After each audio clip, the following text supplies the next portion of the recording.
Жоқ, әлгі бұз біледі, аттың бет, бұз шоққан бар екен ғой өз жерде.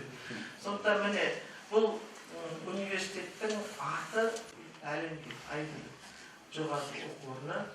Бұл университеттің қазіргі таңда осы серпіндік бойынша 1097 студент оқып жатыр.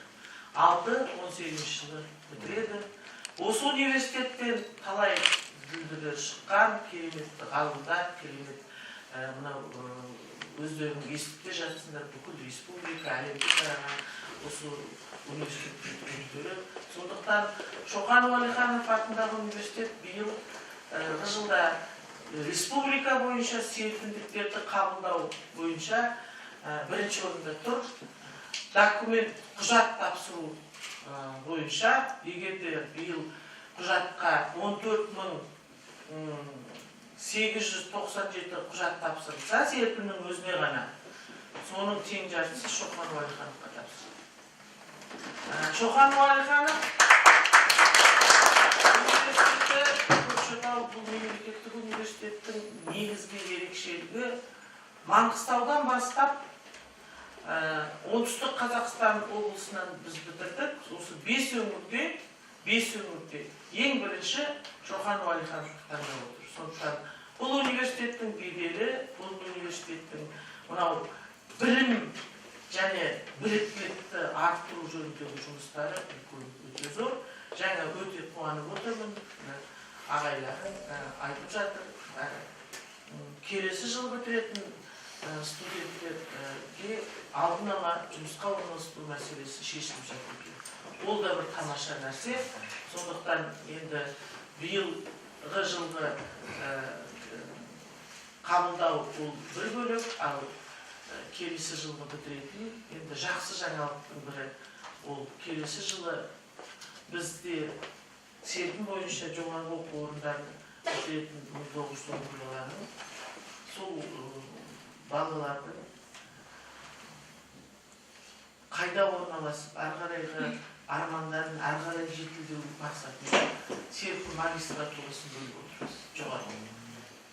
Серпін магистратурасын бөлу мәселесін ол міне бастап кетеміз. Қазір менің осы жерге келіп отырған себебім де сол. Алдын ала қаншама магистрант болады, одан әрі қарай ол магистранттар тек біз кеше өздерін көрдіңдер, халықаралық бағдарлама орталығына кіріп отырған жоқпыз. Әрі қарай ол докторантура, ол доктор PhD, және міне сіздер келер алдында ғана Қытай елінің бір белдеу бір жол жобасы бойынша серпін әлеуметтік жобасы меморандумға біз былтыр қол қойғанбыз.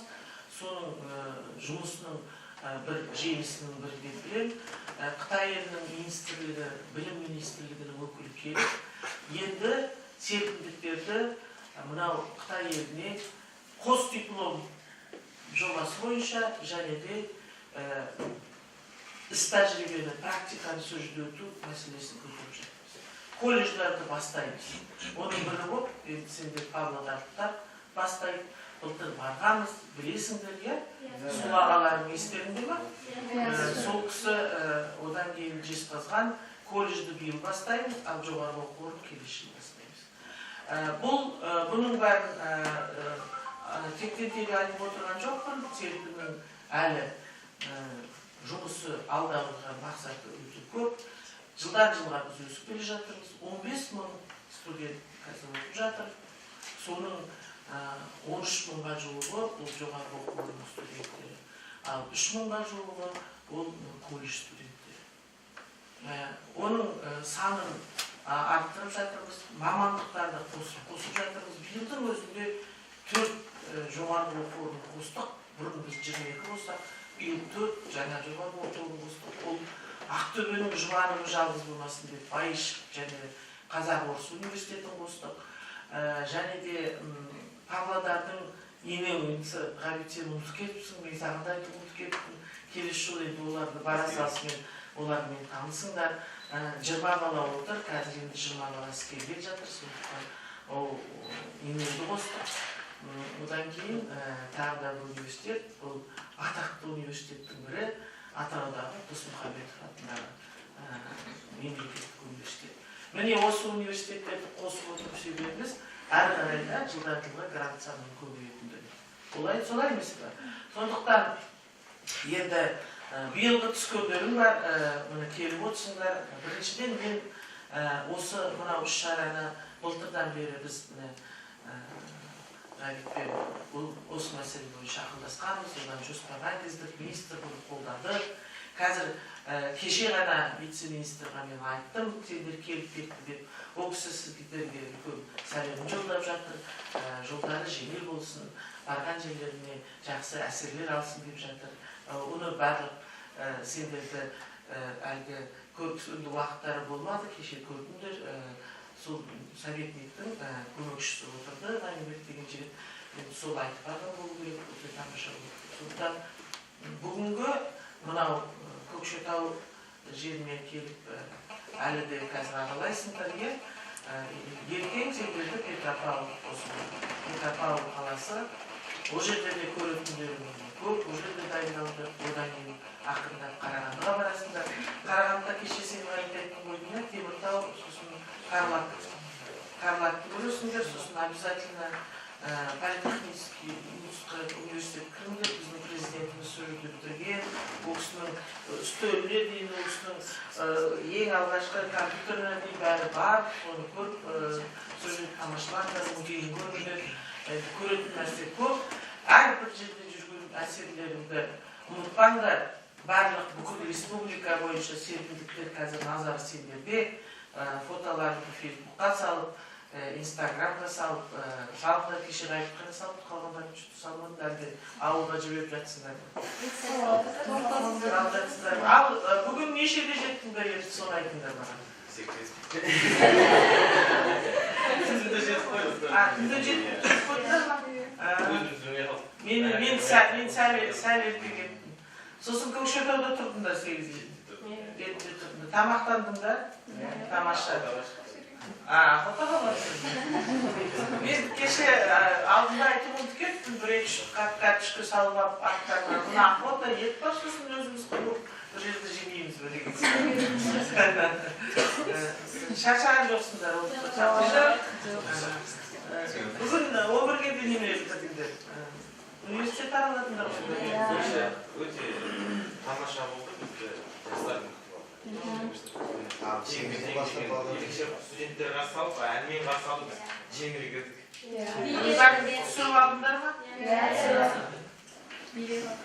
Неге бізге де жіберіп отырыңдар, управлениеға қазір кімдерге, Гүлдан Ахметжановтарға. Өйткені сайтқа лақтырып отыр, болашақ сызықша серпіндіктер сайтын қазір бүкіл әлемдегі нелер көріп отыр. Біздің жаңа серпіндіктеріміз болашақтықтарды қосып қойғанбыз. Сендердің жетістіктерін көрсетіп салып отырмыз. Одан қарай араладыңдар, көрдіңдер. Мына жерде біздің өзіміздің қысқартқан серпіндіктерді көріп отырмыз. Жігіттермен қыздар белсенділер отырмыз. Биыл жаңа тектен тек айтқан жоқпын. Серпінге құжат тапсыруда бірінші орында республика бойынша Шоқан Уәлиханов атындағы мемлекеттік университет тұр деп. Оған себеп болған, біздің танысып жатқан шығарсыңдар әсет туралы. Біздің әсетіміз республикалық тархан, осы университеттің биыл 3-ші курстың ғой еді, биыл 3-ші курста оқиды. Сондықтан алла жазса келесі жылы бітіреді. Келесі жылы бітіресің өзің. Сондықтан енді әсет осы көкшетаулық жігіттердің бірі болып, ең бірінші дипломмен ауылға баратын жігіттердің бірі осы әсет. Сондықтан әсеттің үлгісі арқылы мынау жастар саясатында да айтып қояды, қай ауылда жақсы орын болады, өйткені мен бұларға былай деп айтамын, кім біледі? Осы сендерден шығатын шығар ертең әкім, кім біледі? Осы сендерден ректор шығады. Кім біледі? Алла жазса, денсаулық болса, сендерде бәрі жақсылық болады. Сондықтан осы жазғы күнгі үлкен мынау құжат қабылдауда жаңыз өз университет емес, бүкіл серпіндіктер үшін жанталасып осы жүгірген әсетке мынау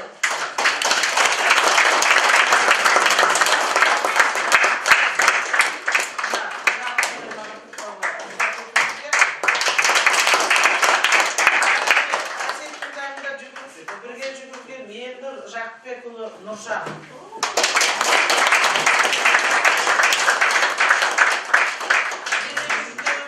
Шымкенттің жігіттерін өте жақсы қатты сыйлаймын, әсіресе оңтүстік Қазақстан. Өйткені бұл жігіттердің жақсы қасиеттері, бұлар не істейді, не істемей қояды. Сондықтан бұлар істеген ісін қызметіне жетіріп, бәрін бітіреді. Сондықтан міне осы екі ұлға үлкен рахметімізді айтамын. Енді сіздерге де әрі қарай да осындай табысты болу, алда тұрған кешеде айтып өттім, енді мына біздің белсенділер де естіп отырсын. Бүгін түскі сағат 4-те бәрімен кездесеміз, университеттің студенттерінің онда да айтылады. Өте үлкен іс-шара болғалы жатыр. 24-25-26 Discovery Барабойда көш басшылар лагерін өткіземіз. Биыл бір-ақ лагерде отырмын, өйткені өте үлкен іс-шара Петропавл қаласында мені шыңдаған серпін атты кәсіби мамандар бойынша сайыс болды. Енді оны ұйымдастырып отырған себебім келесі жылы мынау университет бітіреді. Сондықтан мамандықтарыңды қалай білім алдыңдар, соны көрсетесіз. Ол World Skills сайысына ұсынып жасаған жатырмыз. Колледждің студенттері бөлек болады. Колледжде жоғарғы оқу орны студенттері Шоқан Алиханов барсыздар, бір-екі позицияда. Бүгін қаталасыздар, дайындаласыздар. Олар Қозыбаевта жасайсыздар, өткізесіздер. Одан кейін Аламан. Ал енді Аламан бойынша жастар саясаты өздері таңдайды деген. Сол кісілерге біз хатшы береміз. Аламан таңдайды. Аламан ол негізінде Аламанның екі кезеңі өздерінде өту керек. Ал республикалық Аламан Астанада өтетін, ол марапаттау. Сол жерде мықтының мықтысын келгеннен кейін, сол жерден бәрінді бірақ өлең айтқызып, бәріне бірақ жайдарманды көрсеттірмейміз. Былтырғыдай кішкене реніш болмасын. Мен бәрін айтып келе жатырмын. Ол жерде біз сендерге подаркаларыңды береміз, әлгі өздеріңді қуантамыз деген сияқты елге көрсетеміз. Міне біздің серпіндіктер қандай, тек қана білім емес, өнер жағынан болсын, спорт жағынан болсын, жақсы не деді. Ал енді Павлодар жастар ресурстық орталық Ғали саған айтарым, енді сендерге айтарым. Келесі жылғы жоспарға тағы да бір мероприятияны енді мынау КПИ айтып отыр. Ректор Алтынбек Нұхұлы бір мероприятияны мен көтерейін деп отыр. Енді оны жақындағанда етеміз. Ал Көкшетау болсын болмасын келесі жылға жақсы. Өйткені сіздердің Шоқан Уәлихановқа келем деген, көрем деген, ол не университет өзі? Әрине. Бәрі сөзіге солаймыз. Сондықтан енді үлкен рахмет жастар саясатына. Барлық жерде осылай болып жатпайды. Бүгін өздеріңді қарсы алып жатыр екен. Тамаша. Осылай болу керек. Өйткені серпін 18 бен 29 жас аралығындағы жастардың жобасы. Ары қарай да біз серпіндіктерді ұмытпаймыз. Кеше ғана танисыңдар, Жаслан деген жігітіміз бар еді. Колледж бітірген Қарағанды. Сол маған үлкен рахметін айтып айтты.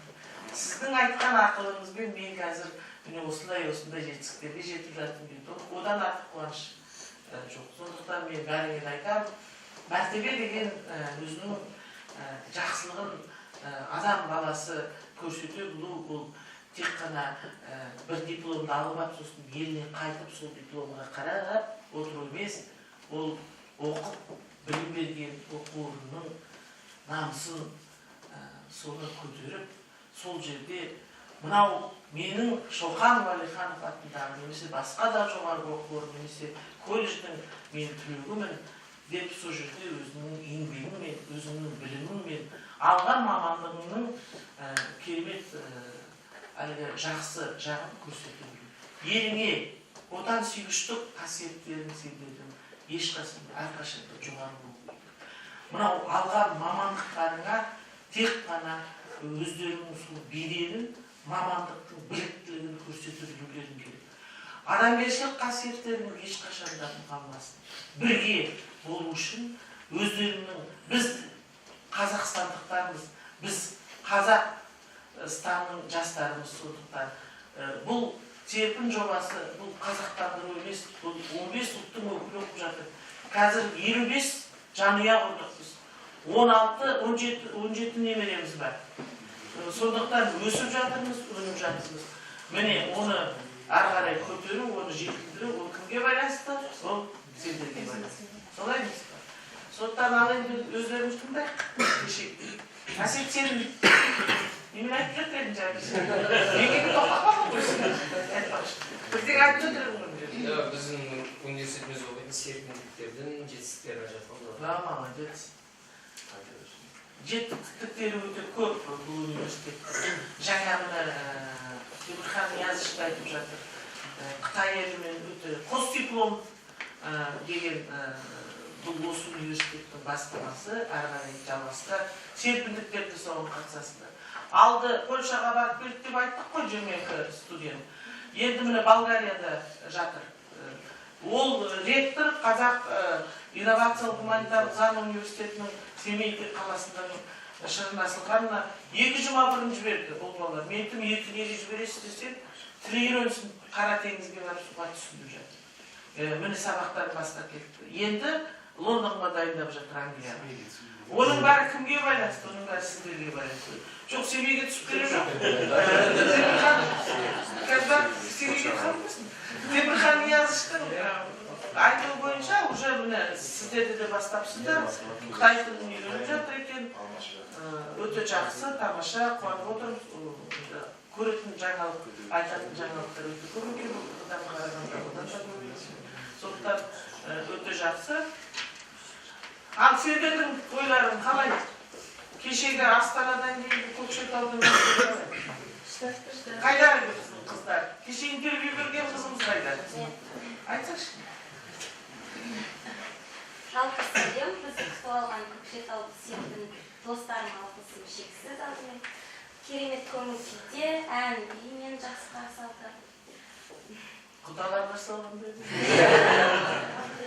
Қолымызда келген. Құдалар өте жақсы қарсаған болған болу керек әділет. Керемет көңіл күйдеміз қазір.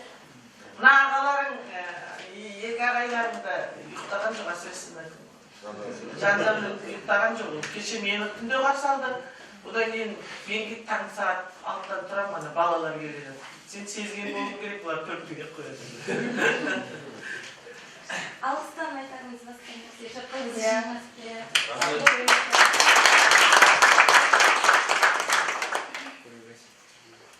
Бүгін таңертеңде біздің университеттің оқытушылары бар, персоналы бар дегенде кіріп, неге дайындаласыздар, кім келейін деп жатыр деп барысынан, Павлодардан меймандарымыз келейін деп жатыр.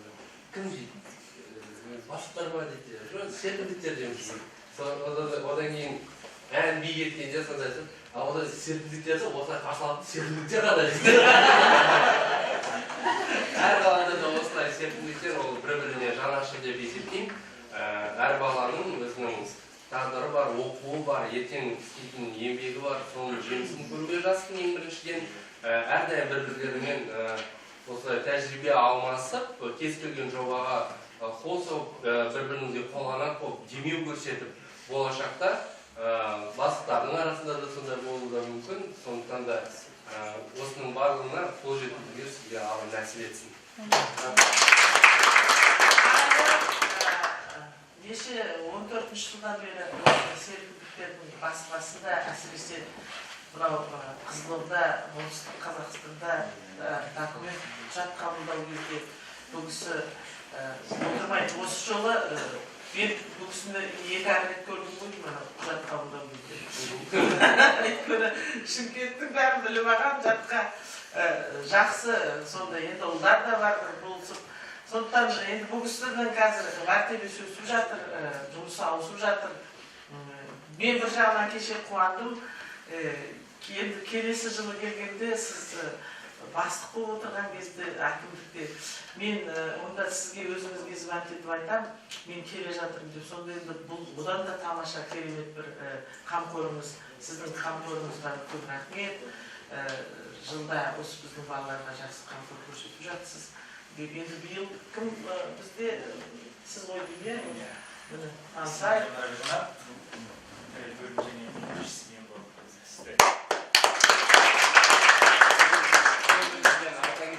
Бізде Шоқан Уәлиханов атындағы университеттің барлық серпіндіктерінің назарында бұл біріншіден кез келген мәселені шешетін серпіндіктердің жанашыры, тәрбиесінің проректоры Аманай Асылбайұлы. Енді барлық студенттердің кез келген мәселесі бар болса, енді мынандай ағайларына айта алмайтын немесе кураторына айта алмайтын нәрсені, осының барлық мәселелерді Аманай Асылбайұлы міндетті түрде осының бәрін шешетін Аманай Асылбайұлы.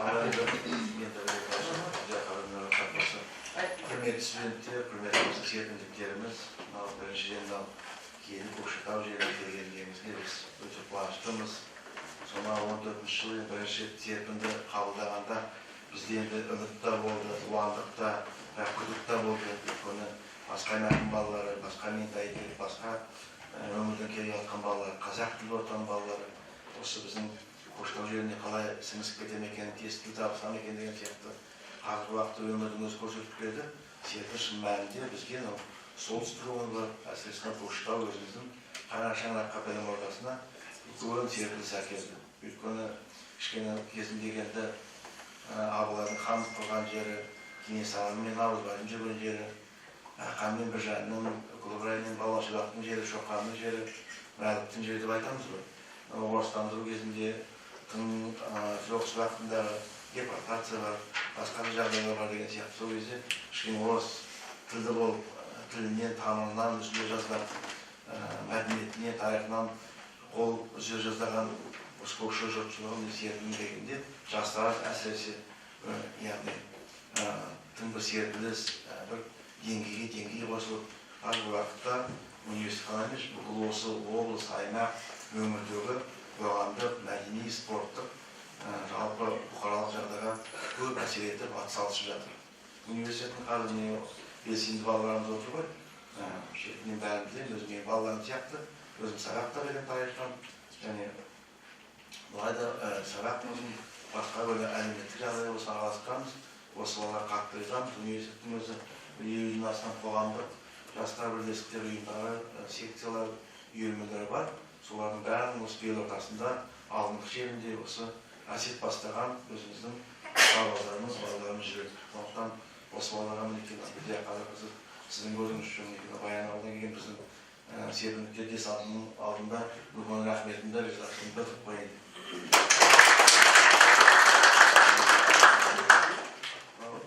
Бізде ұйымдар көп, қай кез келген университетте республикада өзі бір 6 студенттік театрымыз бар, Жауқазын театрымыз бар.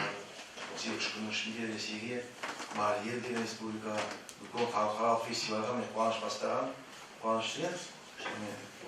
Үлкен халықаралық театрлар фестиваліне барайын деп жатыр. Мінекей атсалысы өздері дайындалды, оған біз табыс дейміз. Осындай жетістіктері көп. қазір әсет тұсаукесерде айтып кетер. Қазір кезінде 150 бала қабылдаса, 14-ші жыл осыдан 3 жыл бұрын педагогикалық мамандықтарға, ауыл шаруашылық техникалық педагогикалық мамандықтарға жаңа айтып кеттік. 10 есе өсіп, 1100-ге жақын серпіндіктер оқып жатыр. Яғни 5000 студент болса, сол әрбір 5-ші, 4-ші біздің жасөспірім, біздің шәкірттеріміз, серпіндіктер ол өте қуантарлық жағдай. Және перспективада үлкен екен жаңа айтып отырмыз. Магистратура, шетелмен алмасу деген сияқты жоспарлар бар. Мен өзім осы балалардың осы Көкшетауда қалып, осы біздің балалармен араласып, осы жақтың сіңісіп, жұмысқа орналасып, оқуларын жалғастырса деген ойларымыз бар. Солай емес пе? Осы ақылы алдарында енді Жасұлан сияқты жаңағы алғашқы орталық құрып жатқан жігіттеріміз бар екен. Тағы да ойлар бар. Осы жақпен араласып, қыз алысып, қызып берісіп жатқан жағдайларымыз бар. Өте қуантарлық жағдай. Және Көкшетаудың тілдік келбеті, тілдік ахуалы өзгерді осы балалардың арқасында. Қай жерге барсаң да қазір қоғамдық жерге барайық, қоғамдық көлікте болайық, университеттің ішкі сыртында болайық, кәдімгі өзіміздің алатымыз мемлекетінде естіп, балалардан қуанып қаламыз. Балалардың және бір 70%-дан астамы қазір қазақ тілінен басқа ағылшын тілінде көп жерде оқып жатыр. тегін үйірме де ашқанбыз. Көп мамандықтарды біз ағылшын тіліне аударғанбыз. Сондықтан бірінші курстан бұл мамандықтар, ассистент педагог мамандықтары ағылшын тілінде бұл кәдімгі сабақ оқылады.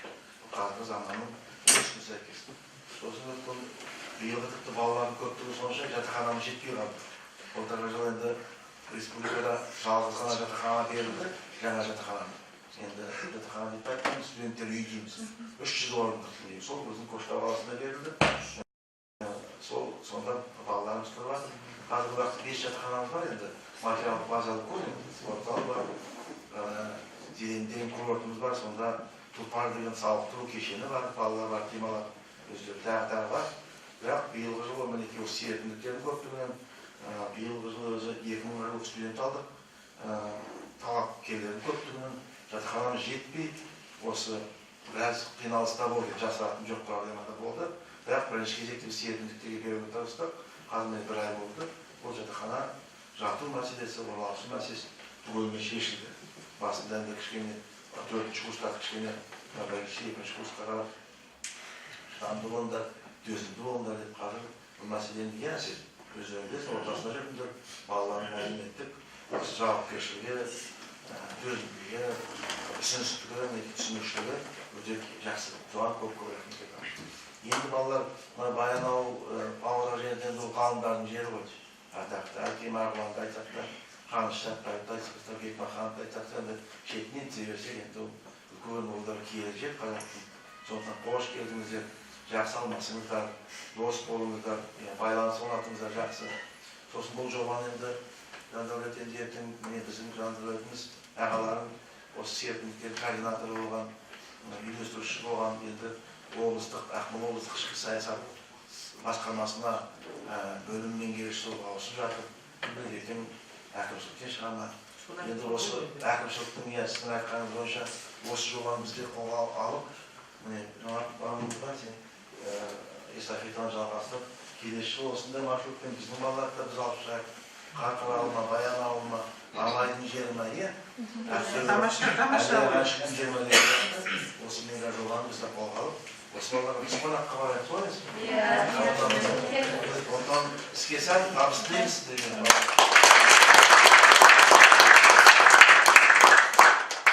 Әсеттен көрсетіп жүрсің ба? Енді университет кішкене жағдай болса көрсетіп жүрсің.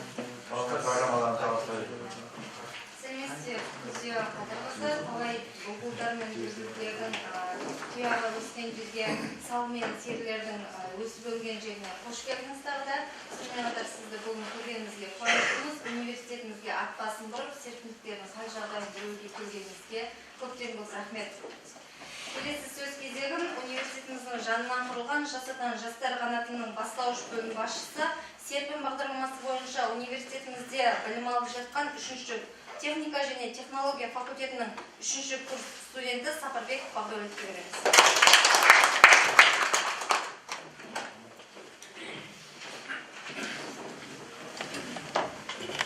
Қайырлы күн, құрметті қонақтар. Жалпы айтқанда университетімізде Жас Отан жастар қанаты 2015 жылы өз бастауын алды. Серпін бағдарламасымен оқуға түскен студенттеріміздің алғашқы легі өздерінің белсенділіктерімен көзге түсіп, осы ұйымды құрып және осы уақытқа дейін үлкен іс-шараларды атқарып келуде. Мемлекет басшысы әрбір жолдауында жастарға басымдылық беріп, қоғам тынысындағы қайсы бір мәселе болмасын жастардың қоғамда болып жатқан жаңалықтарға араласуына жол ашып отыр. Осы аралықта біздің танымыз, осы елмен араласуымыз кеңейді. Жас Отан жастар қанаты тікелей Нұр Отан партиясымен байланыста халықпен етене араласып, еліміздегі маңдай алды жетекші партия. Ең алғашқы жұмысымызды Щучинск қаласындағы балаларды бейімдеу орталығында бастадық. Және де ол жерде балаларға жаңа жылдық концерттік қойылымдар ұйымдастырып, университетіміздің қолдауымен кішігірім сыйлықтар апарып отырдық. Аталған жұмыстардың жемісі ретінде 2016 жылы елбасымыз Нұрсұлтан Әбішұлы Назарбаевтан алған алғыс хаттарымызбен және Ақмола облысы әкімнің марапаттау қағаздарымен айта аламыз. Бұл біз үшін үлкен мәртебе. Жалпы президентіміз серпін бағдарламасы болсын, Жас Отан жастар қанаты болсын, барлық жастардың назарын аударуда. Еліміздің болашағы жастардың қолында екенін біз осы тұстан байқай аламыз. Университетімізде еңбегі еленген студенттер Зеренді аумағында орналасқан Тұлпар және де Қапшағай қаласындағы республикалық жастар лагері жастар отанға лагерінде болып өз басқа облыстармен немесе аумақтармен пікір алмасып, жаңа тың идеялармен алмасып отырды. Ағымдағы жылға жоспарланған жоспарлар мен келе жатқан іс-шараларды өткізу жоспарын менің орынбасарым Құрманбек Әділет айтып өтсе деген келеді. Назарларыңызға үлкен рахмет.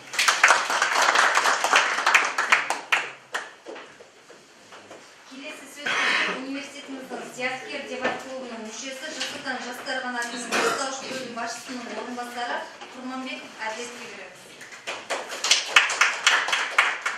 Ассалаумағалейкум, барша жиналған қауым. Университетімізге келген қадамдарыңызға гүл бітсін. Жалпы Жас-Отан жастар қанатының қандай іс-шаралар болсын, назардан тыс қалмайтыны бәрімізге белгілі. Осы жұмыстардың басы қасында жүріп, түрлі іс-шаралардың жоғары деңгейіне өтуіне белсенді түрде қатысып жүрген Жас-Отан жастар қанаты десек те артық етпес. Одан кейін Жас-Отан жастар қанатының әлеуметпен әріптес, елмен етене араласатын көшбасшымыздың басшылығындағы жетекші партия. Бұл бүгінгі күні халыққа пайдасы тиерлік жұмыстар атқарып келеміз. Біз бүгінгі күні халыққа пайдасы тиерлік жұмыстар атқара келе, сол сізде бағыт-бағдар беруші аға буын өкілдері және университеттің басшылығыны ала отыра, осы Жас-Отан жастар қанаты бірге жұмыс жасап келуде. Бүгінгі күні қоғамда өз орнымен тауып, студент жастардың еншісінде және де ұйымдастыру үстіндеміз. Одан кейін университетіміздің оқушылар құрамына сапалы білім бере келе, ал басшылық тарапынан студенттердің интеллектуалдық және де шығармашылық әлеуметін дамыту үшін барлық жағдай жасалған. Сол себепті Жас-Отан жастар қанатының алдағы жұмыс жоспары еліміздің болашаққа бағдар рухани жаңғыру мақаласына сәйкес жүргізілетін болады. Ол ең бірінші кезекте ардагерлерді ардақтай іс-шарасынан бастау алатын болады. Бұл жобада, яғни ауқымды іс-шараның жүзеге асуы барысында ол студенттердің, яғни серпін бағдарламасымен оқуға түскен Жас-Отан ұйымының мүшелері, ол ардагерлерге және де көптеген қайырымдылық іс-шаралармен етене жақын бола алады деп айта аламыз. Сонымен қатар, жетім көрсең жебей жүр деген жобаны біз ұсынғалы отырмыз. Одан кейін мемлекет басшысы мен екі партия арасында тығыз байланыс, дербет заңдар, тың идеялар және жаңа жоспарлар жүзеге асырылуда. Мемлекет жастар саясатын жүзеге асырып, еліміздің әрбір жас азаматтарының өзінің әлеуметін, яғни даму сатысына байланысты мүмкіндік болатындығын әрмен қарай жеткізе аламыз. Себебі болашақта біздің партиямыз ел игілігі жолында аянбай еңбек етіп, халықтың пайдасын шешілмейтін ешқандай да бір түймесін қалдырмай, көпшіліктің көңілінен шығар қарқынды жемісті жұмыс атқарады деген нәтижеде осы қағиданы ұстанудамыз. Және де сіздерге ескерте кететінім, жалпы серпін бағдарламасымен түскен студенттер әрі талантты, әрі жан-жақты дей келе, осы біз Жас-Отан жастар қанатын әрмен қарай жақсы дамытамыз деген ойдамыз. Назар қойып тыңдағандарыңызға көп рахмет.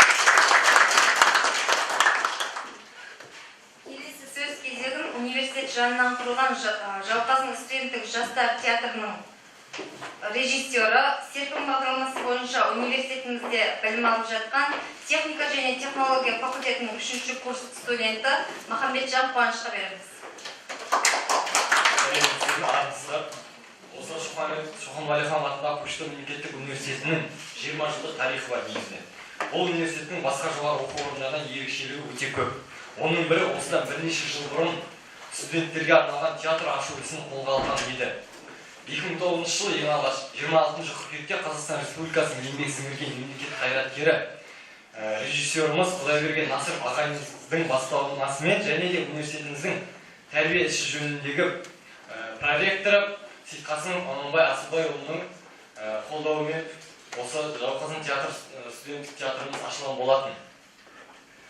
Осы ақылдаса келе, ең алғаш Жауқазын деп атаған себебіміз ақылдаса келе, осы миллиондаған гүлдердің ішінен ерекшелігімен, өте гүл ататындығымен, осы Жауқазын студенттік театрын Жауқазын деп атадық.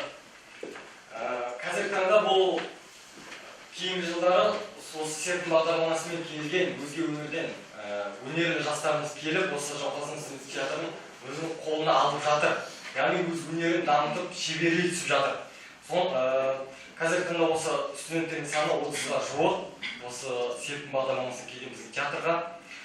Сол театр мүшелері биылғы таңда жетістіктері өте көп. Олар ең алғаш өз туындымыз, яғни біздің театрымыздың серпін бағдарламасына келген филология және педагогика факультеті қазақ тілі және қазақ әдебиеті мамандығының екінші курс студенті Әсатов Ботагөз. Міне бұл ортамызда отыр.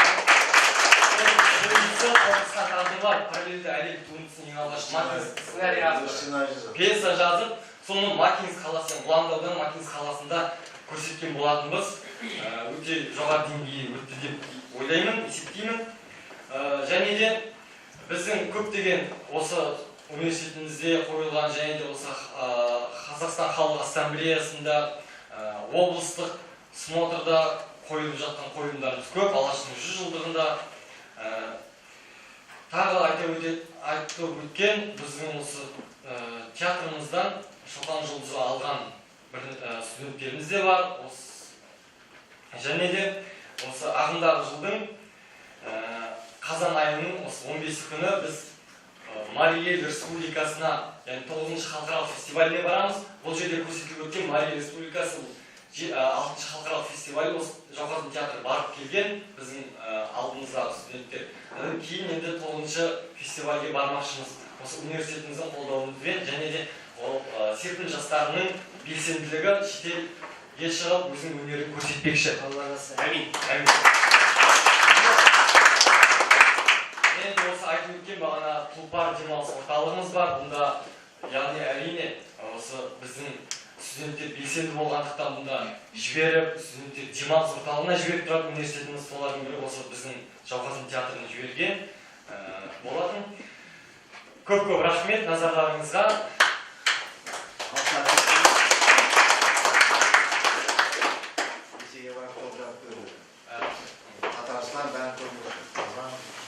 Көп-көп рахмет. Келесі сөз кезегін университетіміздің зияткер дебат клубының координаторы Кеңес Ахметовқа береміз.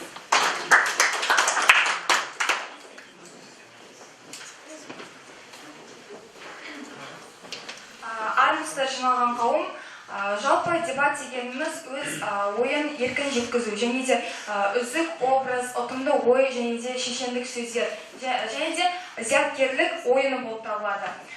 Жалпы қазіргі жастарымызды, студенттерді өзінің ойын еркін жеткізуде, көпшіліктің алдында қорықпай ашық сөйлеуді, және де осындай көптеген жастармен араласа отыра достар табу болып табылады қазіргі таңда пікір сайыс дебат дегеніміз. Ал осы Шоқан Уәлиханов университетінде құрылған зияткер дебат клубы ең алғаш 2010 жылы негізі қаланған болатын. Содан бері осы 7 жыл ішінде өз жұмыстарын жасап, көптеген жетістіктерге жетуде. Ең алғаш зияткер дебат клубының негізін құрған Айтенова Анаргүл ханым болып табылады.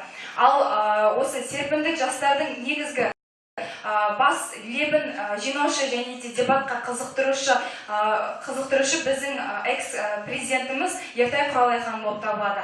Қазіргі таңда осы кісілердің ізін жалғастырушы мен осы зияткер дебат клубының 2017-2018 жылы президенті Кеңесова Ахмет болып табыламын. Және де осы 7 жылдың ішінде жаңа айтып кеткенімдей зияткер дебат клубы көптеген жетістіктерге жетуде. Сонымен қатар қалалық, облыстық турнирларда жүлделі орындармен оралуда. Және де республикалық турнирларда өзінің беделін көрсетуде және дәлелдеуде. Рахмет, тыңдағаныңызға.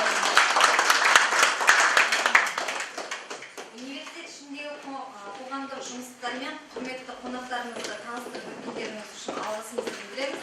Және 90 сөздің тобықтай түйінін келтіруге сөз кезегін Әсет Ибраевқа береміз.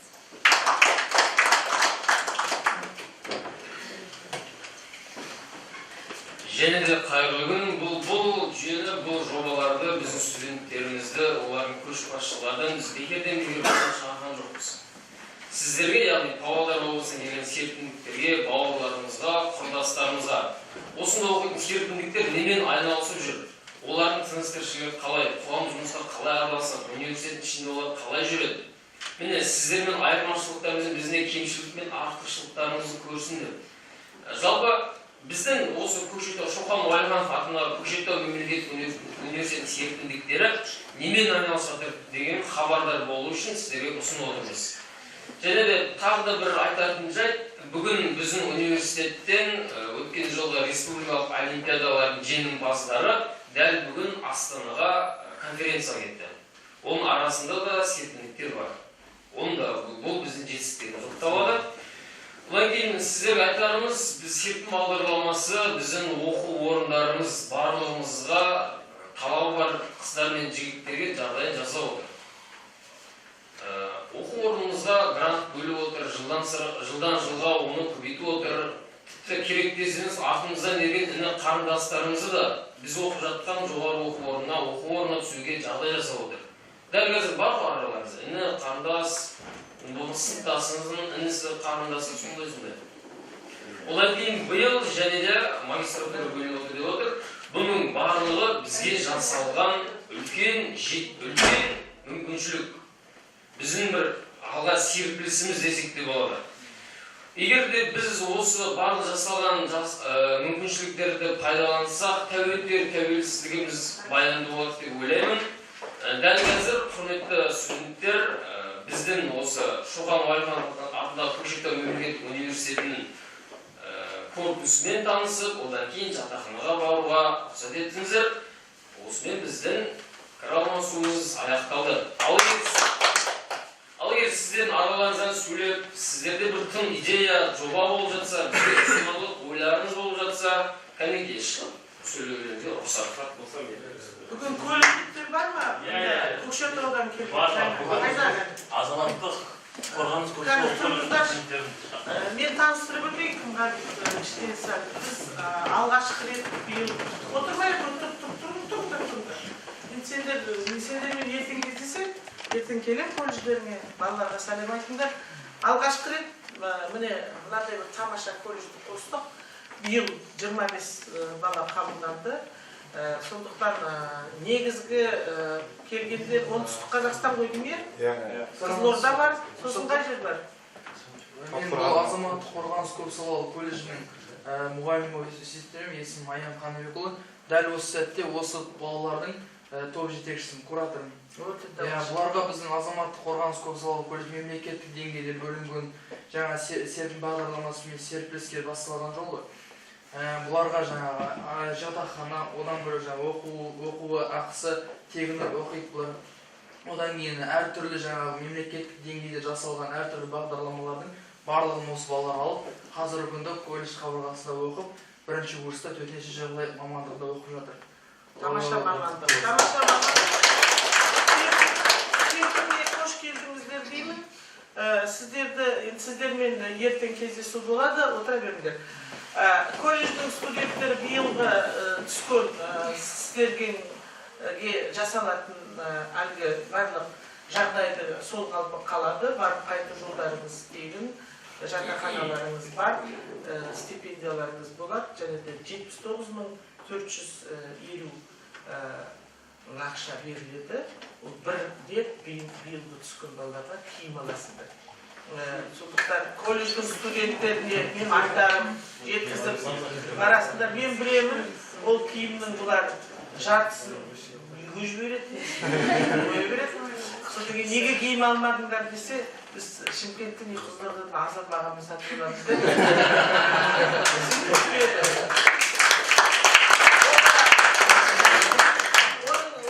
Олай істеп отырған себептері негізінде 15.000 студенттің 99% әлеуметтік жағдайы төмен, және арасында жетім балаларымыз да бар, денсаулығы нашарлау балаларымыз да бар.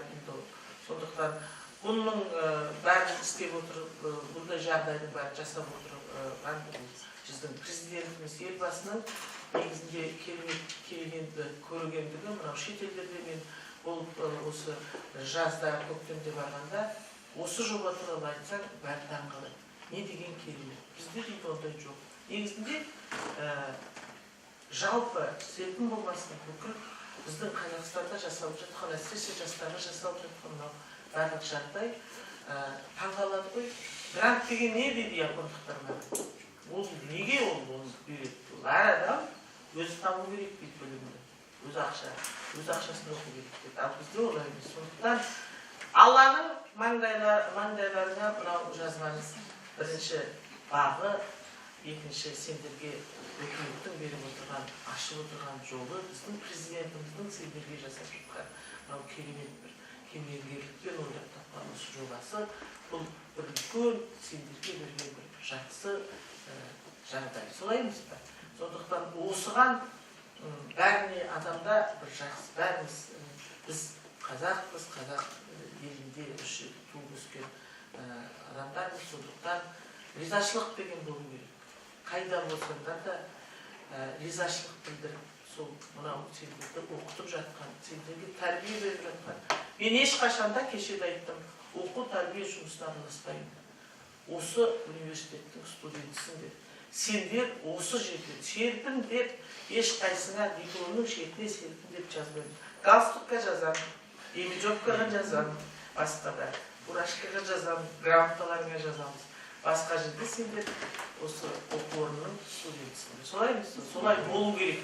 Содан кейін мен серпіндікпін, ойбай мен кереметпін, мен деген сөз болмау керек. Әсет, мен саған былтырын айтқанмын. Биылда 350 студент наставничество болу керек. Араластырып жүру керек балалар. Бір-бірімен сонда ғана. Ойлап қалмаңдар, барған жерлерінде жаңғыз Ақмола облысы емес, 9 өңірде де. Әсіресе соның ішінде мынау Ақмола, Шығыс Қазақстан, Павлодар, Қостанай, Солтүстік Қазақстан өңірлерінде. Бұл кісілер серпінді баяғыдан көрген. Тарихи, және де айтты ғой мені. Целинаның қандай екенін көрген бұл кісілер. Бұл кісілер қай ұлт болсын қарсы алып, құшақ жайып қарсы алған біздің аталарымыз болған. Сондықтан аталарымыз сендердің әлгі өздерің мысалы білмесеңдер де әке-шешелерің оны бәрі біледі. Сондықтан бұл елдің әлгі кісі күтуі, бұл елдің адамдарға өсіріп жетілдіруге барлық жағдай жасалынған. Сондықтан қай жерде болмасаңдар да өздеріңдің де келген жақтарың бәріне де айтамын. Шетелден келген жоқсыңдар, бір Қазақстанның жастарысыңдар. Өздерің келген жақтарға бойларыңа сіңген, әкенің қанымен, ананың сүтімен берілген инабаттылық, кішіпейілділік, мынау еңбек сүйгіштік қасиеттеріңді дәріптеймін. Өздеріңнің жақсы жақтарыңды көрсетіңдер келген жаққа, бұл жақтағы жастардың жақсы қасиетін өздерің бойларыңа сіңген. Ешқайсыңды сендерді, сен серпіндіксің, сен оңтүстіктен келдің, сен Маңғыстаудан келдің деп ешкімді ала аламайды, бәрі өздеріңе байланысты. Былтырдан бері осы мәселемен бәріне құлақтарына құйып отырмын, өйткені ешқандай ешкімде бөлініп, мен Шымкентпін, айда алға кеттік деген сөз болмау керек. Мен білемін оны жақсы. Сондықтан бәрі де өздерінің көздерінен, өздерінің ауыздарынан шығып жатқан, жүректерінен шығып жатқан сөздерінен қарасақ, бұның бәрі тек қана сендер үшін, сендердің болашақтарың үшін. Солай емес пе?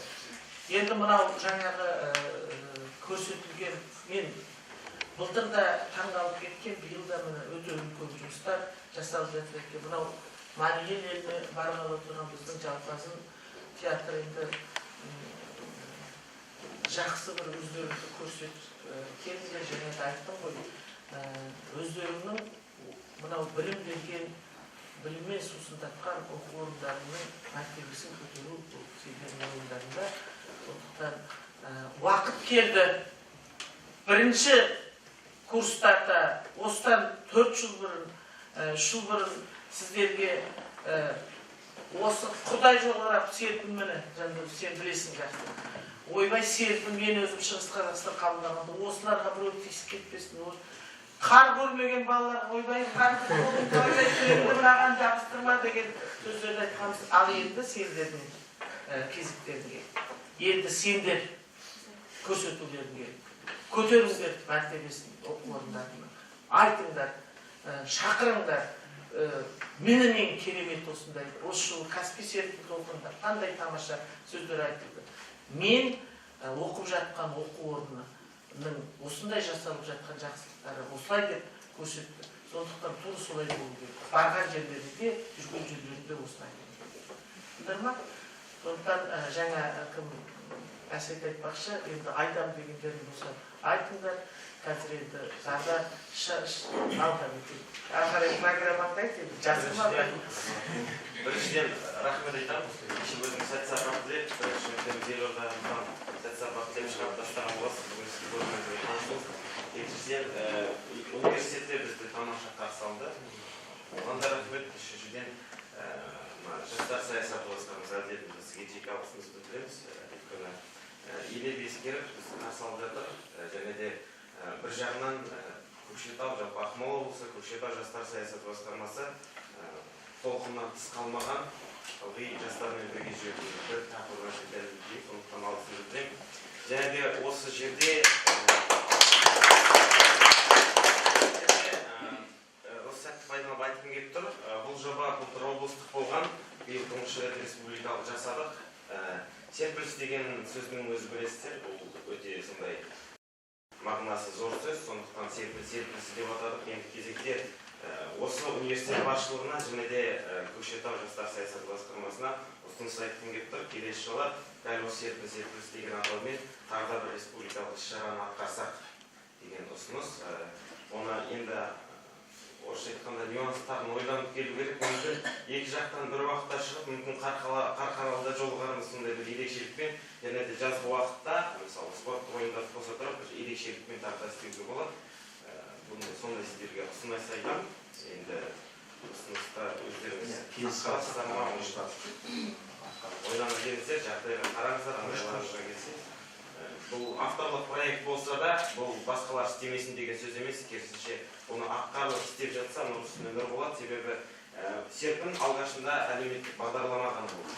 Ол 2 жасалды, 3-ші жыл жасалды, келе-келе қазір үлкен басқарма, үлкен ұйым болып, ұлттық бағдарламаны астауы болып отыр. Сондықтан бұл да жүйелі істегендіктен жемісін беріп отыр. Сол сияқты осы серпілісі деген жобамызды жүйелі түрде атқаратын болсақ, ол кейін де өзінің жемісін беретіні анық деп ойлаймын. Сондықтан сондай ұсыныс сіздерге. Бұл өте жақсы. Мен Павлодар облысына барғанда Ғабит осыны айтқан кезде мен келе салысымен бұны естіп талқылап жоспарға кіргізген болатын. Ал енді әрі қарайғы бұны дамыту, әрі қарайғы бұны жүргізу, енді әділетті өзі есімге, осыдан 2 жұма бұрын мен Ринатпен хабарласып, әр жастар саясаты тіпті Қостанай ренжіді маған. Керек деп едіңіз ғой, неге келмеді. Олар ең бірінші болып Қостанай менімен хабарластық. Күлзия Қадыровна, біз бәрін дайындап қойдық, сіз айтқан сияқты деп. Сондықтан енді бұл неге? Бұл жоба біздің президентіміз тапсырма бергенде, мен 14 жыл өзім бармын. Сол кезде бұл тапсырманы атқарушы органдар, жастар саясаты, оқу орындары, білім басқармалары бізге тапсырма берді. Сондықтан бұны бірігіп істеу дұрыс айтасың.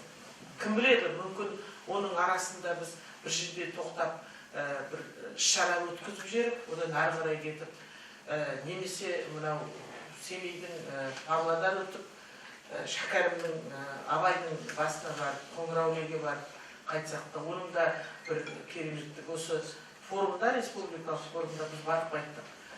Тамаша, оның бәрін көрсету, бүкіл қазақ, біздің еліміз ең бай, ең керемет құндылығына тоймайтын елде тұрамыз, жерде тұрамыз, сондықтан оның бәрін көру, оның бәрін аралау негізінде ол. Мен мысалы шетелге жұмыспармен ғана барам, былай жанұямызбен тек қана Қазақстанды ғана келеді. Мен жақсы көрем оңтүстік Қазақстанды, Маңғыстауды, Қызылорданы, Жамбылды, Алматы облысын. Сондықтан әр жердің өзінің ал енді 9 өңірі бір ерекше, өйткені әр жерде серпіндіктер отыр деген сияқты. Сондықтан солай болу керек, оны біз де қолдаймыз, оны ақылдасармыз әлі уақыт бар. Біздің жақсы тағы да қайталап айтамын, жолдарың жеңіл болсын. Мен осы жерден сендермен қоштасамын. Жұмыс бабымен жұмыс басталып кетті. Ақмола облысынан бастап отырған себеп үлкен. Қайталап айтамын, бұл өте көп студенттердің шоғырланған жері, бүкіл республика бойынша ең көп студент осы Шоқан Уәлиханов атындағы университет оқиды. Сондықтан әрі қарай бұның жалғасы болады. Бәріне де керек, Павлодарда боламын, барлық 9 өңірде боламын, өздерімен жүздесем. Сондықтан менің телефонымды білесіңдер, басқарманың сайтын білесіңдер, Facebook бар, бірақ кешегі әлі салынған жоқ. Бүгін де қазір сразу салып лақтырып отырыңдар қыздарға, шағын ғана пост жазыңдар, алған әсерлерін жазыңдар. Керек жоқ қара сөз, жақсының жақсылығын айтыңдар. Міне керемет деп Көкшетауды тағы да бір атын шығарыңдар осы университеттің. Ертең ауылға жіберіңдер, көрсін әке-шешелері, мұғалімдерге жіберіңдер. Биыл түскендерін қазірден бастап директорларына жіберіңдерші, ертең маған телефон соғады олар. Солай болсын. Жастар саясаты әлі де ол кісілер бізбен жұмыс істейді. Қайталап айтамын, Әсет, аламанның полностью рүкте осы кісілердің мойнында болады. Бүкіл облысты осы кісілер әкелет жетектеп, енді биыл ағайларың сенің бастық болып жатыр. Келесі жылы тұрмет, жаңа сіз дұрыс айттыңыз. Мен негізі біздің негізді айтқанымыз керек дейді. Ақша бөлетін болып екіншіден замакин болып, одан кейін әкім болып жақсылық болсын. Барлықтарыңызге жақсылық тілеймін. Аман есен жүздесейік. Әрі қарай жұмысымызды жалғастырайық. Солай ма?